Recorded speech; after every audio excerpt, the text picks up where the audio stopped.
Hello and welcome. My name is Tom Heck, and I am here at Purdue University with the EPICS program. And EPICS is Engineering Projects in Community Service.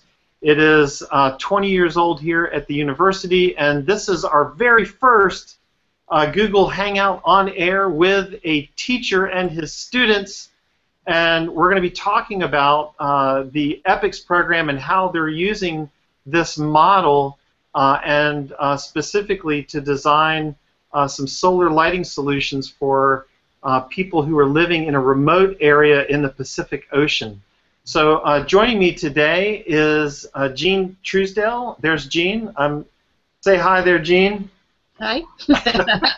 All right. And then we have Dan Zavaleta here at Desert Vista High School. And if I have this right, Dan, it's the home of the thunder. Is that correct? That's correct. All right. Well, I'm going to have my fingers crossed that we're not going to have any thunder here today to mess up our this great connection that we've got. So, Dan, I'm wondering if you can start. I mean, there's a couple reasons that we're doing this, as you and I talked beforehand. One is to share the story of what you're working on, how you did this, and maybe what you're learning. And then also, we've got teachers. Some people who are going to watch this and are brand new to the EPICS way of thinking. Because as you know, there's lots of ways to teach design and engineering. EPICS is one, and so there are going to be teachers out there right now and then in the future who are going to look at this video and say, you know, I wonder why we should use EPICS. What's different about it? Why should I use EPICS, and how is this going to impact my school, my community? What's it going to be like for me as a teacher going down this path? Because it is a different path. It takes somebody special like you and the students that you're working with to do extraordinary things like this. So tell us a little bit about your experience with EPICS, and maybe we could get one of the students also to chime in about this whole idea of solar lighting. Well, one of the things that we've emphasized in our program here at Desert Vista, when we talk about what is an engineer, and we talk about the development of improving people's lives. Now, it can be based at any point, whether it's in a situation such as we're trying to help these people in these island of Benga down in Fiji, or if we're trying to help some people locally here, such as up on our reservations area. So as we look at EPICS, we feel that it is the real proper procedure as far as what engineering is how you're trying to help people improve their lives. So it was a natural fit for what we're doing here in our program. And I've been teaching sort of an EPICS ideal for probably 30 years in my teaching experiences in this kind of process. It's really nice to see that more and more high schools and other people are getting involved in this. Our process with the South Pacific is we've been going down there for 20 plus years. I'm a diving instructor, so we used to take people down to, or still take people down there to go dive. It's a great area. But the people are really nice, really friendly, get to really know them, and they've basically become a family as we've seen about many times. One of the things that we noticed in the schools, they've started to develop local primary schools, local high school. Their biggest problem in talking to the teachers was something that we take for granted, and that was light. That was electricity. Over there, they don't have any generators. There's no electricity to this island. So the students were basically being not getting enough time for reading, for tutor time with the teachers. So their test scores, they actually have end-of-the-year tests, and here in Arizona, we used to have what we call an Ames test. We're now going to a PARCC test for Common Core. They have a test just like we do, and they're having a lot of trouble. And the teachers are saying if we had more light, we could get a lot more out of our students.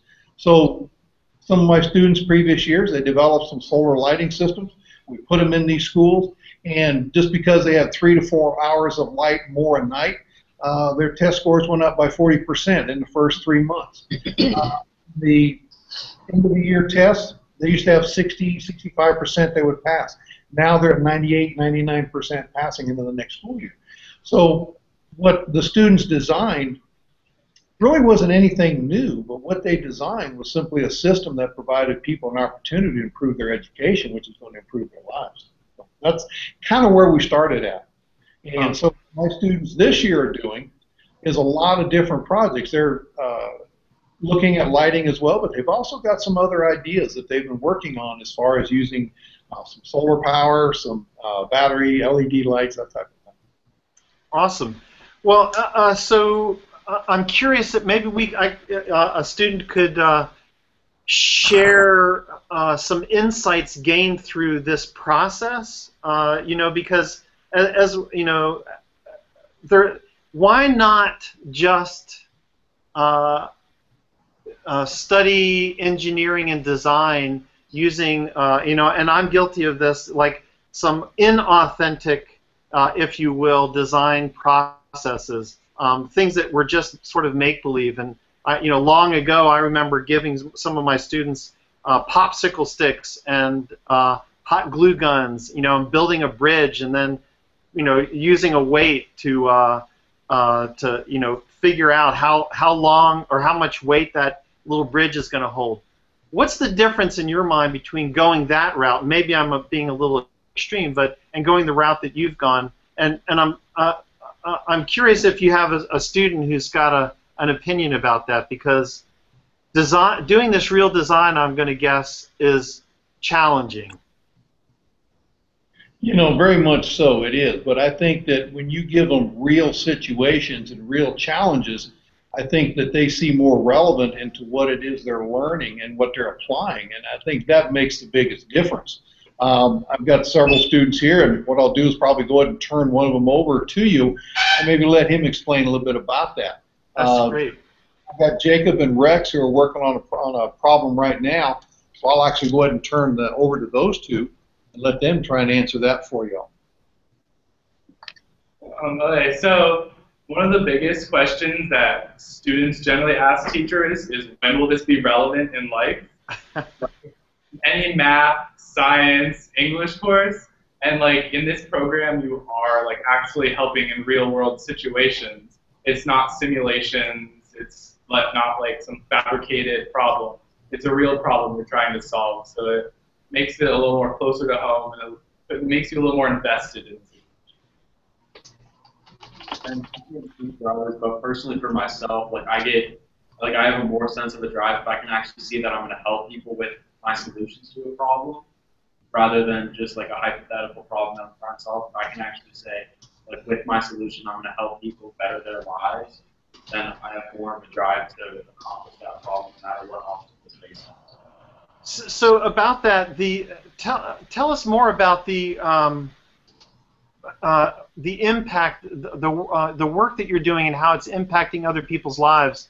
Can you share how that might change how you approach your work? In that, do you find that you are approaching your work differently than compared to maybe another subject where you're not seeing the outcome of your work? I guess, you know, are you working differently? Do you notice that you're working any differently? It's definitely more like with a paper, like an English paper or something, that I'm not as good as English, so I don't usually spend as much time as I would. With this project, it's more of you come in every class day and you work on it pretty much every day, and you are much more methodical about it. You're much more like into the project, because you see how because it's not just you that you're trying to help, it's other people. So more people are relying on you to do this, and it's much more of like I need to do this for other people, so that it's less of, oh, I can get by, it's okay if I don't. I can just stay up all night, watch TV, and then do 5 minutes. It's more of like, okay, people are depending on me to do this. You need to, like, take the time to actually do it. Yeah, yeah. And going off of what Jake said, it's the same thing. Like this, it's more of a drive to help the people. Like with some other classes, you know, I can put it off and still get by, but this, you really have to work to accomplish the goal that's in front of you. Yeah. I think you bring up a good point of it's hard to cram. I remember, and I'm going to admit that I have crammed in high school and even in college, where you try to just take a bunch of knowledge, fit it into one short time period so that you can get ready for a test, right? And it's the work that you're doing. It's hard to cram, isn't it? Yeah, it's not something you can just learn in 5 minutes before the class starts and then just score like a A or B or whatever it takes for you to like, keep the grade at the grade you want. It's something that you go in, learn the right way, be thorough about it to make sure you're covering all of your bases. Otherwise, you could miss something that could be terrible. Gene has got a couple questions, some really good ones, and this, Dan, might be good for any of the students can answer these. But Gene, I'm wondering if you could ask. You have a couple questions here, I know, on this process. Sure. I was just interested in finding out how did you realize what kind of background knowledge you would need to be able to do the project? Did you do research? How did you figure out what you didn't know to be able to do the project? So as Mr. Z said, he spends a lot of time over on the island during the summers, and he worked very closely with us, helping us. Say like they don't have lights for, there's a woman on the island who's helping to give birth. So and at night, she has to walk 8 miles, and she can only give birth by the light of her cell phone. And so she needs light to be able to do this. Because in other words, it's just, it would make it safer for both the child and for the mother if she had this light. So did you research different types of solar equipment to be able to determine what would be the best one? Or how did you kind of figure out how you were going to design? Well, we want to give you to Amanda and Breland and Drew. Okay, good. Students that are working on some of the very similar projects. So they'll be happy to answer that question for you. My friend Breland and I are currently working on a way to, since I'm 5'3" and she's a little bit smaller than me, and so what we're working on is making a backpack that will not only provide light, but it also have a cooling system, because the ways that she's been cooling her medicine between the blocks and the patient is just wrapping it in a cool cloth. So what we decided to do was take a backpack and we're going to install like a built-in cooling system to keep the medicine cold, and then we're going to use different varieties of we're going to do that are just like a broad umbrella of lighting, and 5 that will be more of a focused in light. So with the solar thing, I've noticed that I'm currently working with a guy who just started doing prototypes of a 13-inch by like 8-inch solar panel.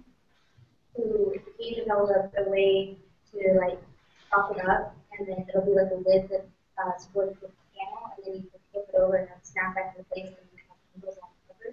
So we're currently working with him, and that the equivalent, like, it's a small panel, but it has the equivalent of an outlet with the power. So that's what we found out as soon as we found out. I googled a cooling system, and that popped up. So it's just kind of hit or miss with the research. How often are you in touch with your stakeholders there? Is this, I mean, knowing that electricity is scarce in the area that you're working in, are you in email contact, or do you ever do Skype and to say, here's the update of what we're working on, looking for feedback, this type of thing? Well, I actually haven't been in contact with people over in Fiji. I've just been relying on Mr. Z for that contact. Breland and I just started on this project, so we just started on Saturday, so we don't have much connections yet. Okay. So we'll get to it. We do have an opportunity where, with the people there, we've been able to set up an email service that they have, and so about once a month we're able to at least get some information back and forth. We've got some projects there within the school that I receive information monthly as to how things are working, and so that's been quite helpful. And I think now that we have some of these systems, most of these systems will probably go into those villages probably this summertime. And so then they'll be able to keep working on that and make sure that everything's working good, to make sure that the processes are working like they're supposed to. And if they need to make adjustments, then they can develop processes to get that information back. Yeah. And are you shipping? I mean, how often do you ship materials over there? Is it like once a year, or is it more frequently? Kind of based on what we're doing. We go there pretty much every summer. There's quite a few times where I would go during our fall breaks, Christmas time, our spring breaks, those type of things. There was times where I was going 4 or 5 times a year. We're taking various projects over there. So we're starting to develop, through my other buddy that we do these projects with, his wife works for a company to do some shipping. So we're trying to develop, they have what they call humanitarian shipping processes. So hopefully we can get something like that to get that sent over there. Otherwise, we take it over with us when we go over to the island. And so we've got about, sometimes we also we find people from other diving facilities that are here in the Phoenix area. Sometimes they're going over. Oh, yeah. We know a lot of those instructors and owners of some of the other dive shops. So we are able to send stuff with some of those people once in a while. So that's all. I'm wondering if I can hear from some of the other students that, as you scroll around, my question for you is, how has this course maybe changed the way that you look at design and engineering, and or has it changed in any way, or did it just reinforce beliefs that you already had about this work?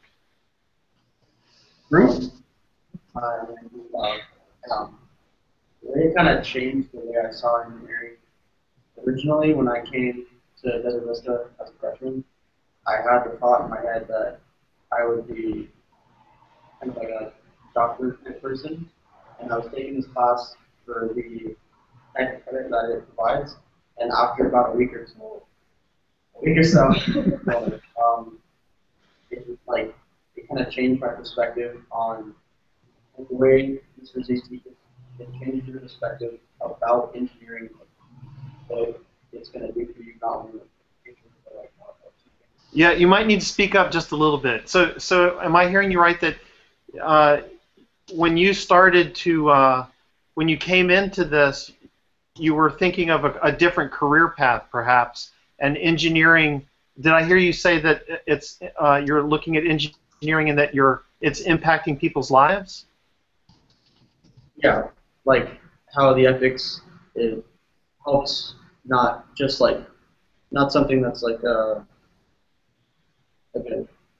want, more like a need for someone, not like yourself, but for someone that actually does need that idea, the concept to be built, and let them have it. Yeah.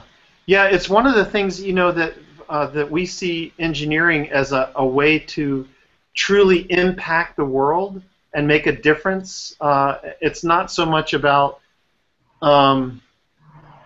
making things that are hidden and that maybe some obscure person is using somewhere, but that we're able to use engineering as a force for good in the world and really improving people's lives.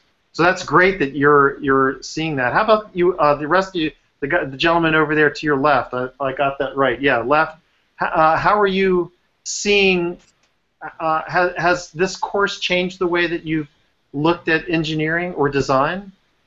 Yes, it has. Because when I first came to engineering, I thought I was going to like how to make big bucks. Because all I hear is how to engineer to make a lot of money. But Z opened my eyes a little bit and showed me how you can help people that truly need it instead of making a lot of money. Because with the project I'm involved with through to help people in PG and also on the reservations down in Arizona because I'm half Native American, so I was thinking like I could go up there and help people out there. Huh. Can you describe the project that you're working on that's going to help people on the reservation? Our project is, yeah, you can explain it a lot better than me, because I'll explain it. Okay. Basically, it's a self-sustained kind of a Pelican box solar energy converter, where you have the solar panel, it's connected on the outside to a charge controller, which then leads to batteries and an inverter, and the inverter is leading to a screen that is mounted on the inside of the box, and this all folds down except the solar panel. And the screen is used for instructional videos on how to, like, quick fixes and stuff like that, just in case something does go wrong while we're not there, and then you can fix the system itself. And it's also able to use like a video chat service, like what we're using now, to be in contact with, like you described, the nurse that I'd use the cell phone light with the baby. If she needs like medical advice on what to do with a certain patient, she can video chat a big name hospital and get direct help right on that screen that's inside of the box. And the box has enough power to, power your heart monitors, your electric beds, all that kind of stuff that they need for each room in that hospital. And another practical use that this box could be used for is if someone is in a severe car crash, per se, and they usually are put into an ambulance, driven somewhere, and then evac out to a hospital, and then taken from that helicopter into the room. There's certain points in that journey from the moment that they're taken out of the car to the ambulance, from the helicopter to the room, where they're off very vital lifelines that affect the rate of survival, where like they need to be moved certain spot to certain spot, where the machinery is planted in the ambulance and planted in the helicopter room.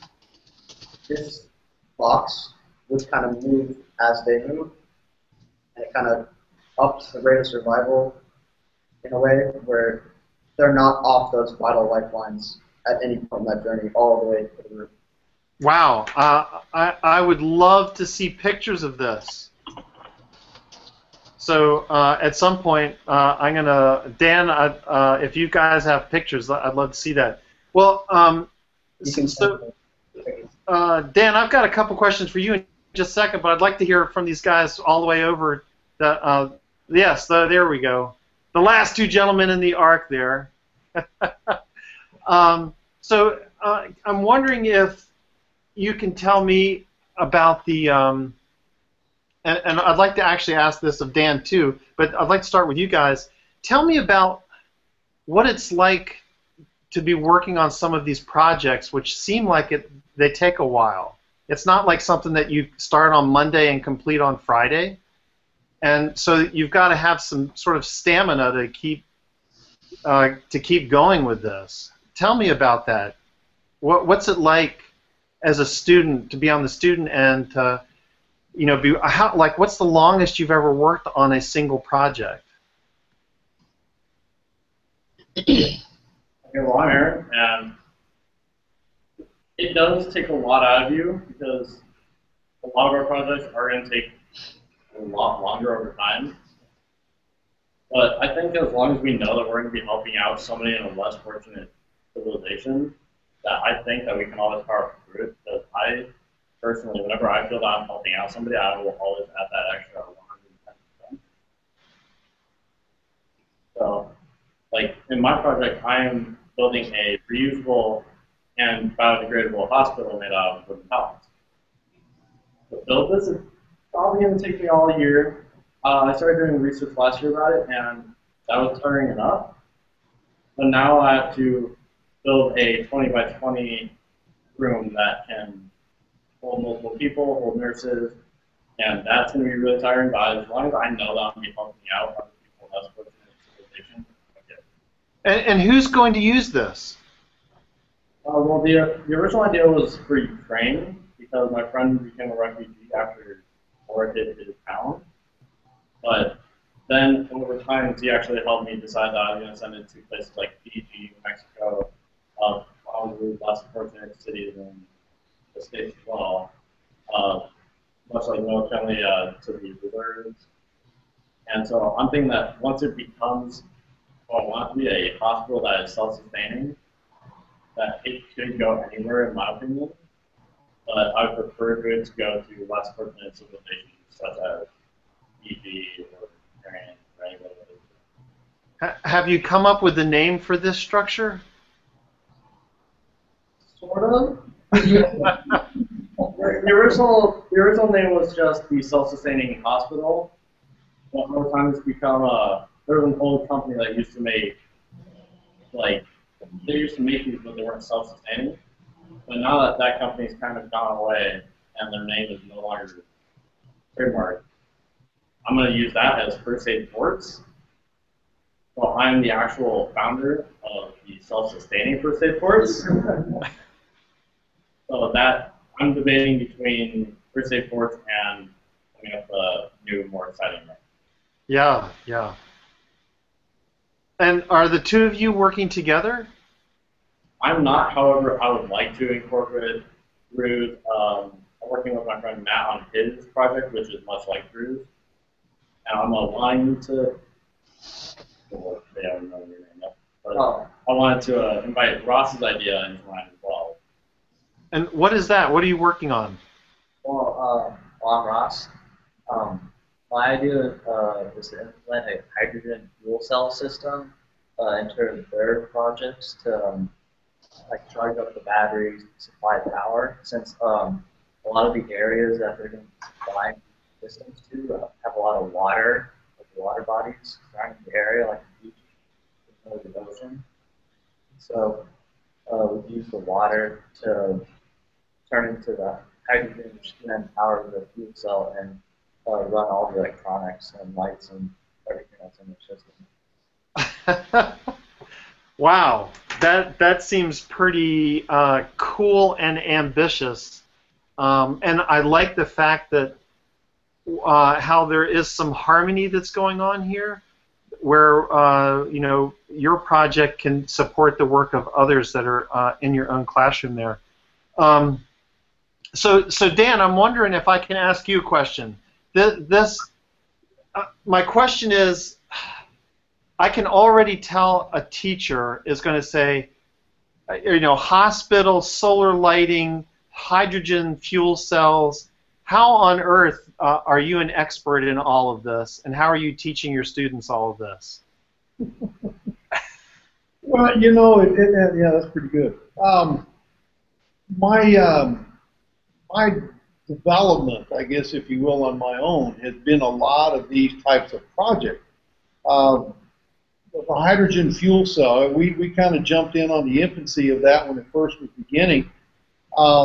Back when my brother and I graduated from college, and just a few years ago. You know, it's been a while, but we're actually utilizing hydrogen as fuel in internal combustion engines, and the fuel cells are coming out.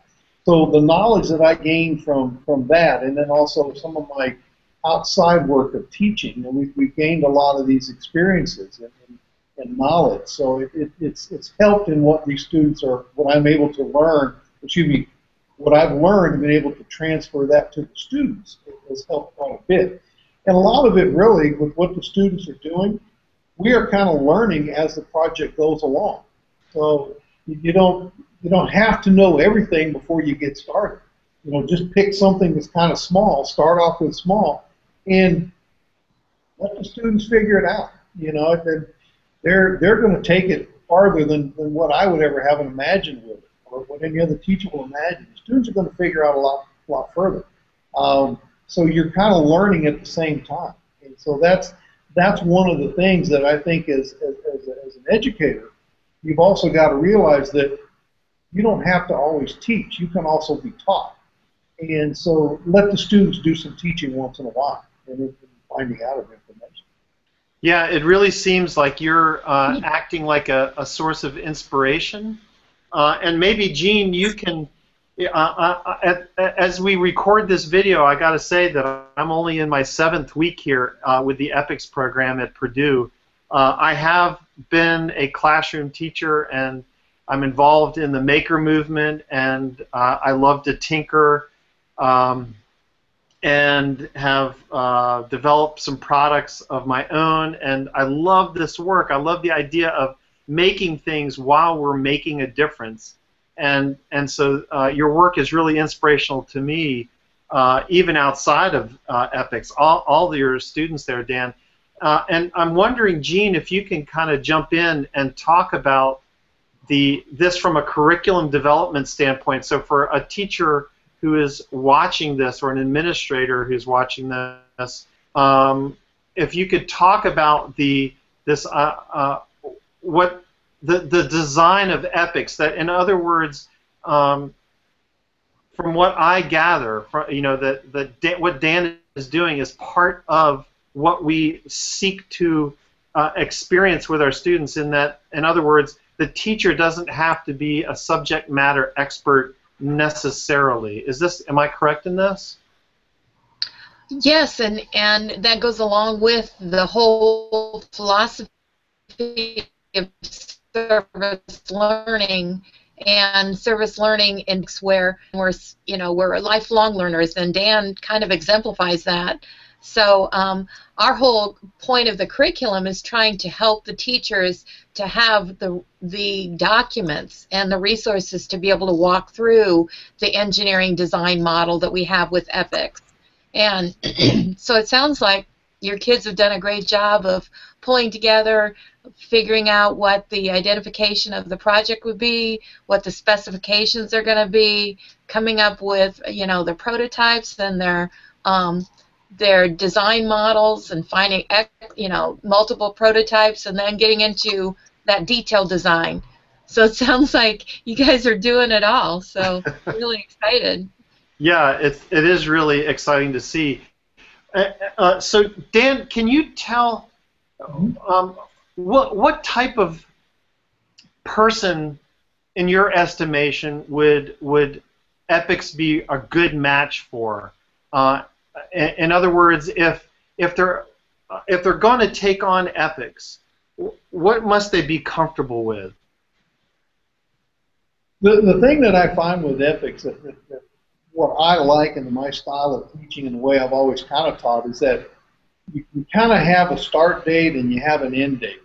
What happens in the middle is kind of, some days it's going to go well, some days it's not. And I think for the students themselves, they'll probably tell you as well that there are some days they find a lot of information, they can go, and then all of a sudden there's a roadblock in the way, and they have to go figure some things out. So maybe they stop at a certain point, go do some research, find out what else is happening, talk to some other people, and then evaluate it again, and then see how it fits into their plan and continue on from there. I think that it's one of those where you're going to find some days where things are just, you can't get them out of here. You got to, 9 o'clock at night, you got to kick them out. Some days they're leaving right at 3 o'clock because they got some other things, and they do need a little time off from it. You kind of have, the brain has to kind of readjust and relax and then come back with those ideas. So I think that what they do, you kind of just know that it's not going to be something that you're going to have on Monday they have to be here, and Wednesday they have to be here, and so on and so forth. You have to be very, very flexible in the way things that are learned, the way things are done, that type of thing. It's completely different in this. There are just, it's not a standard teaching process. Right. Here's what you're going to do today. And what I love about the EPICS is that they're the ones that are going to learn. They're responsible for what it is that they come up with, and they take ownership of that, and they take ownership in the project, and that's where they shine. And I think what the students were saying before, they kind of enjoy that. Yeah, yeah. Well, I would like to give the students a chance to share a message with any educators who are either watching live right now or may watch the recording in the future, what would you like a teacher or an administrator who's might be scratching their head saying, I wonder if this is the right thing for our school? Is EPICS a good solution for us? What would you say to this teacher or administrator who's trying to make a decision as to whether it's a match for them? I'd say, yeah, go for it, but not only, you got to realize that the whole class isn't going to be that particular person that it takes to be able to do something like this. Like, as you can see, this is in the whole engineering process with this on this video that it takes the, select few that actually can come up with the idea to do that. So you need to also be able to do other types of engineering students that maybe can't connect on something at this level. And for the people that do connect on this level, have tons of questions.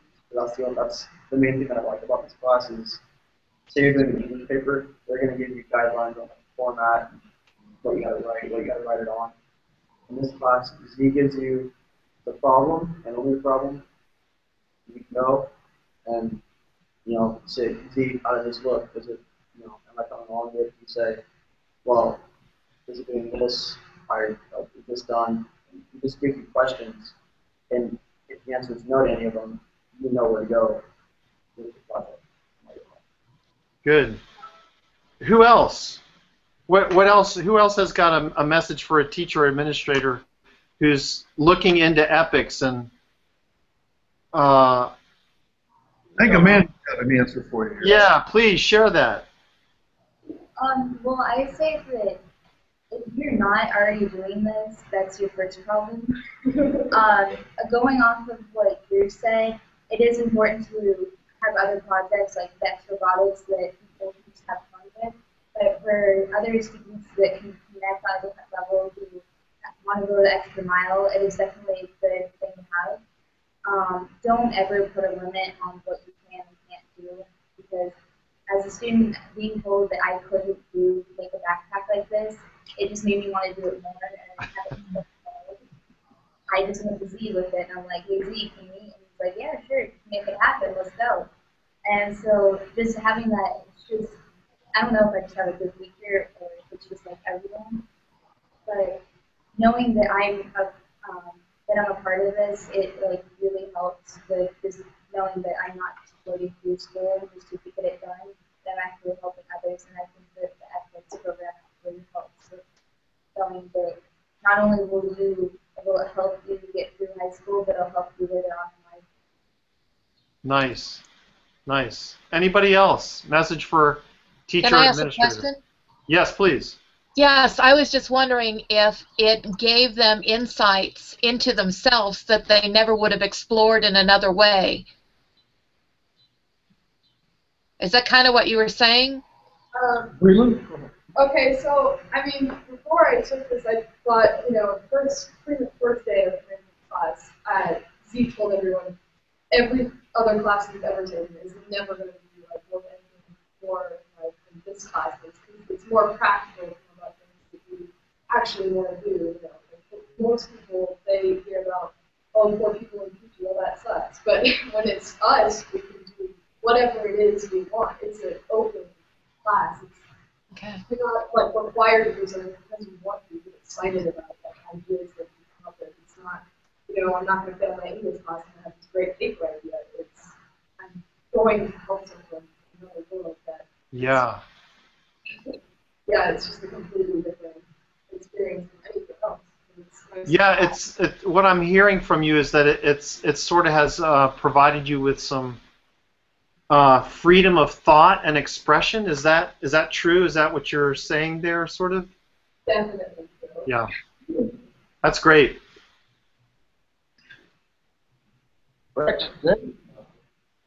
Yeah, like this class has definitely taught me about myself that no matter what obstacles in front of me, I can attack it and overcome it because Mr. Z's guided me, but he shows you the way, but you also have to go it yourself and figure out the solutions, but will point you in the right direction.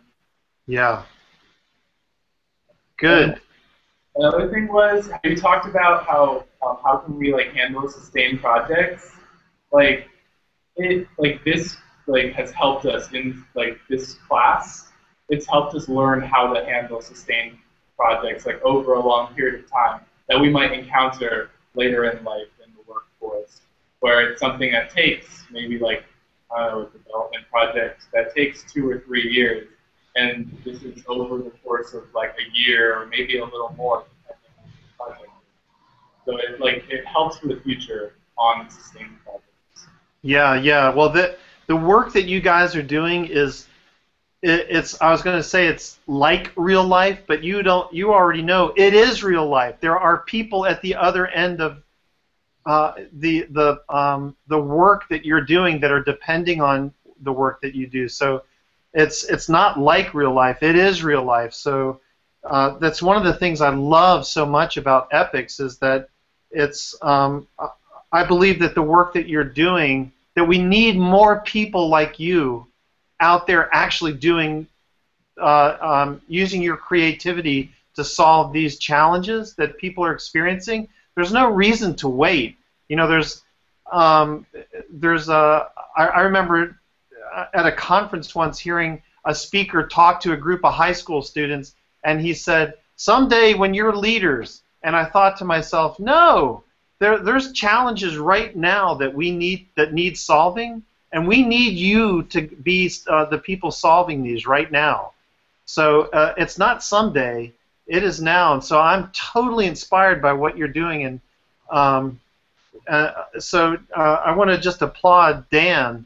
Well, Dan, do you have any other thoughts that you'd like to share as we wrap up? Well, I think one of the things that I really like about this EPICS ideal is that it brings back, I think, that sense of community, that sense of responsibility, that sense of, you need, it's not about you, it's about others. And I think that brings that kind of an ideal back, and these students start to develop an appreciation of that and how they can work with other people. And to see what ideas, the creativity, the design processes that they come up with. To me, the most fascinating part is just kind of sitting back and listening to them explain something, and to see their natural abilities, their creativity, their ideas, and they're often sometimes a whole another area that I never even thought of, and they're going off in a whole different direction. And I think that's what I like best about it. Yeah, it's one of the best programs out there for these kind of kids, for the students. Well, Gene, do you have anything else that you'd like to share? Thoughts as we close up? Things that you heard today that have inspired you? Oh, I'm just excited to hear all of the interesting projects that they're doing and how it's impacting their communities, not only their communities, but communities throughout the world. And what an inspiration you guys are for other students in the country. So we just thank you for sharing your time with us.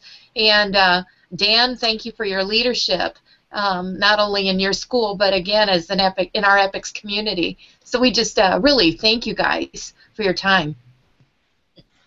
Yeah. Thanks for allowing us to do these projects and having this type of program. You guys have done a good job in getting this rolling. That's great. Well, we're excited on this end to expose more schools to the EPICS process, the EPICS ethic, if you will, an approach to learning and doing good in the world through design and engineering. So I want to reach out for anyone who's watching this video. If you've got to this point, surely you've been inspired.